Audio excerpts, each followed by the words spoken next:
Quel est le point commun entre cette vidéo, celle-là et celle-ci? Elles abusent de votre crédulité. Le garçon joue la comédie, on le sait parce qu'il a fait une série de vidéos qui continue encore aujourd'hui. Le cochon lui marche sur un plancher caché sous l'eau, et Keanu Reeves lui, c'est carrément du deepfake. Il faut toujours garder un esprit critique sur internet, se questionner sur ce qu'on regarde. Certains des contenus que vous consommez ne sont pas ce que vous croyez. Les petits génies de la survie vous manipulent. Vous êtes sûrement déjà tombé sur ces vidéos. 100 millions de vues pour cette piscine souterraine, 325 pour ce temple avec un toboggan, presque 600 pour un parc aquatique. On compte des dizaines de chaînes du genre. 2-3 pélos du fin fond de la jungle qui construisent des merveilles à la main avec de simples outils primitifs. Le concept a été créé par la chaîne Primitive Technology, un Australien passionné de survie qui nous explique en détail comment fabriquer des fours, des couteaux, des abris et même des catapultes. C'est passionnant. 10 millions d'abonnés et 1 milliard de vues, bien mérité. Fatalement, le succès attire les convoitises. Un paquet de gens vont le recopier et faire 10 fois plus de vues que l'original. Les explications, on retire. Ça sera muet, comme ça tout le monde comprendra. La patience du détail, les gens n'ont pas le temps, on va faire ça à 100 à l'heure. Et puis les projets sont complètement fous. Quand Primitive Technology vous explique comment fabriquer un lit surélevé, les autres font des maisons de 3 étages, des châteaux forts pour chiens ou carrément des villas à 1 million de dollars. Bien sûr, c'est trop beau pour être vrai. Les gens ont enquêté et un tas de trucs clochent. Par exemple, ils sont censés utiliser de la peinture artisanale pour peindre leur construction. Regardez comment ils s'y prennent. Ils perdent des feuilles, des fleurs, les écrasent, rajoutent de l'eau et ça fait de la gouache. Pour faire du jaune, mettez des racines, brûlez n'importe quoi et ça fera du noir. Le bleu coule carrément des arbres. Je sais pas vous, mais moi j'ai un peu de mal à y croire. Il y a aussi la manière dont ils remplissent les piscines. Ils ont toujours la même technique. Des bambous creux qui transportent l'eau d'une rivière proche. Ils ont de la chance quand même, Il y a toujours une rivière à côté et elle est toujours en amont. Alors on pourrait se dire qu'ils choisissent l'endroit exprès, n'empêche que quand on voit un petit filet d'eau se transformer en une dizaine de fontaines, ça paraît bizarre. Le pire, c'est que même le concept de base, à savoir tout creuser à la main,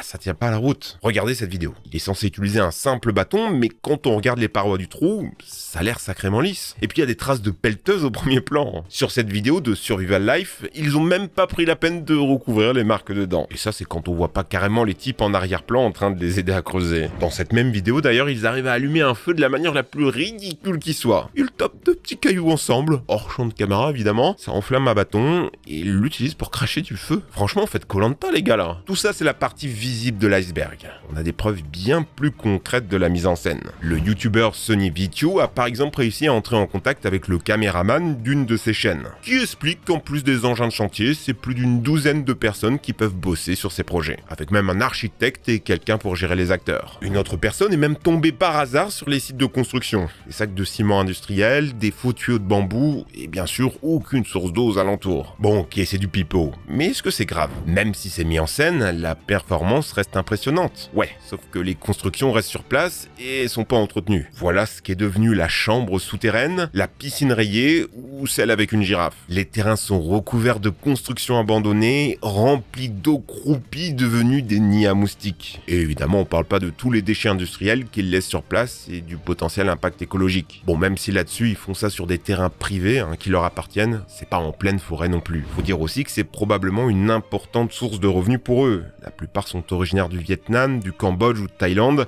pays où le salaire moyen tourne entre 300 et 800 $ par mois.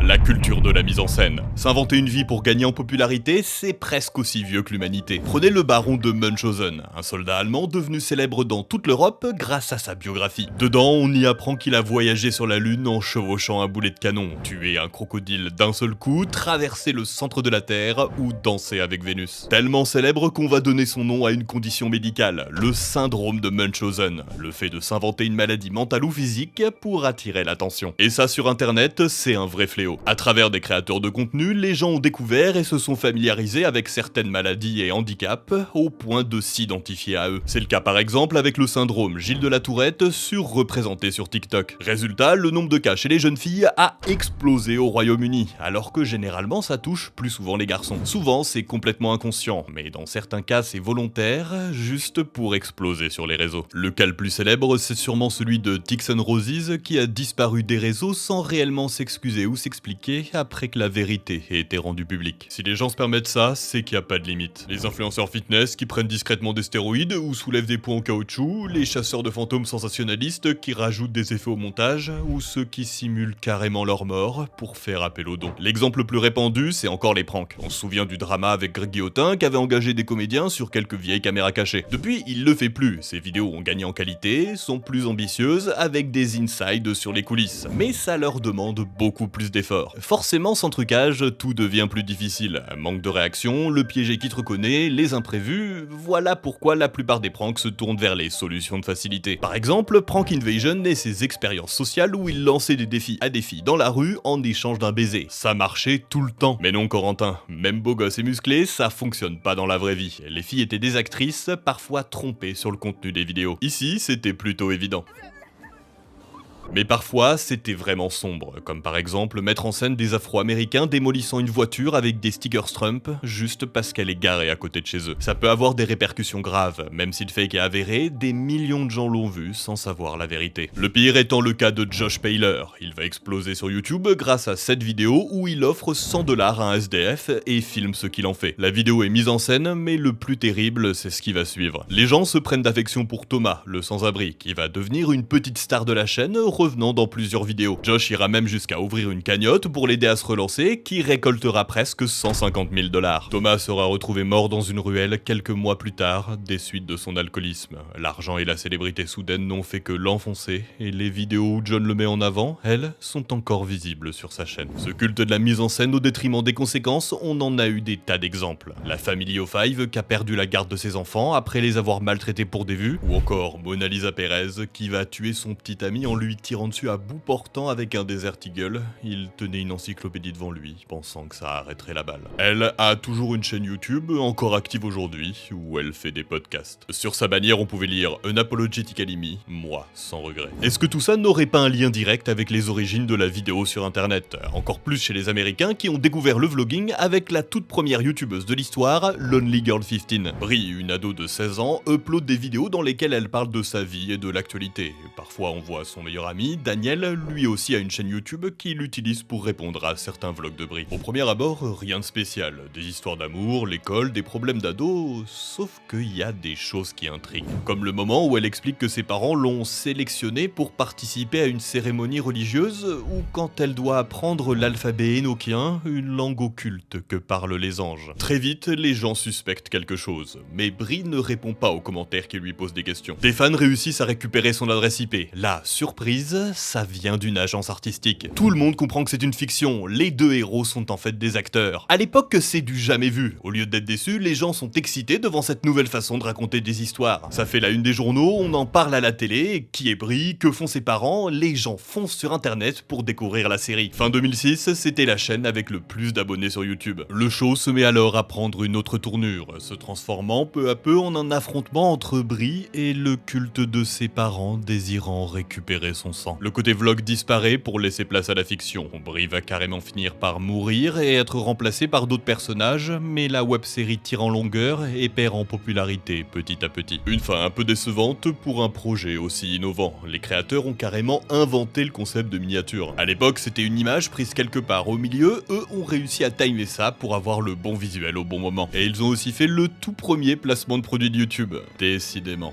Réparer tout, n'importe comment. Est-ce qu'on peut vraiment réparer son évier avec des ramen? Oui. Après tout, elles sont composées en grande partie d'amidon, la base de certaines colles. Techniquement, vous pouvez tout réparer avec n'importe quoi. En ajoutant suffisamment de glu et de résine, ça va finir par tenir. Reste plus qu'à tailler, lisser et peindre. Il y a plein de youtubeurs qui ont reproduit l'expérience des ramen. C'est pas très solide, mais ça marche. Il y a aussi le bicarbonate de soude qui devient solide mélangé à la glu. Un évier, c'est peut-être abusé, mais pour de petites retouches, ça passe. Sur YouTube, les vidéos de réparation sont super populaires. Surtout celles où la personne récupère un objet complètement rouillé et le retape entièrement. Ça dépasse régulièrement les 10 millions de vues, donc pas étonnant qu'un tas de chaînes se soient spécialisées là-dedans. Mais en fait, la plupart se foutent de vous. Il y en a pour lesquels c'est complètement évident. Prenez cette vidéo de Restoration VR à 7 millions de vues. Ça s'ouvre avec la découverte de la console au milieu d'une décharge. Elle a l'air dans un état catastrophique, complètement recouverte de boue et de rouille. De la rouille sur du plastique, c'est un peu bizarre. Il la plonge dans l'eau avec du bicarbonate de soude et frotte avec un pinceau.